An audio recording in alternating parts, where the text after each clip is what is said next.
Swine ફ્લૂના કેસો સામે ગુજરાતનું આરોગ્ય વિભાગ પણ એટલું જ એક્શનમાં છે। આરોગ્ય મંત્રી પ્રફુલ્લ પાનસેરિયાનું મહત્વનું નિવેદન સામે આવ્યું છે।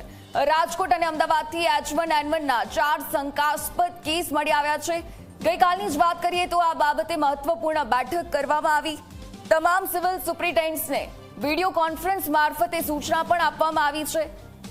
H1N1 થી ગભરાવાની જરૂર નથી, પણ સાવચેતી રાખવી એટલી જ જરૂરી છે। H1N1 સ્વાઇન ફ્લૂ જ્યારે ખાસ કરીને દિલ્હીમાં વગેરે વધુ કેસો છે, ત્યારે અહીંયા 2 કેસો અને બીજા કાલના 2 એટલે 4 જેટલા H1N1ના કેસો છે। ત્યારે કાલે જ અમારી મહત્વપૂર્ણ મીટિંગ થઈ ચૂકી છે।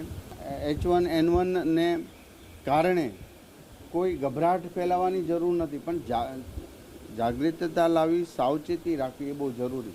પેશન્ટ આવે અને એમને H1N1 છે એવું જ માની ન લેવાય, પરંતુ એમના દરેક પ્રકારની તપાસ કરી 3 સ્ટેપના આ રોગ શરૂઆત થાય છે, નાક, ગળા સુધી અને ફેફસા સુધી।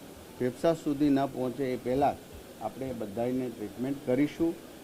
રાજ્ય સરકાર દ્વારા તમામ પ્લાનિંગ થઈ ચૂક્યું છે। અને કેટલાક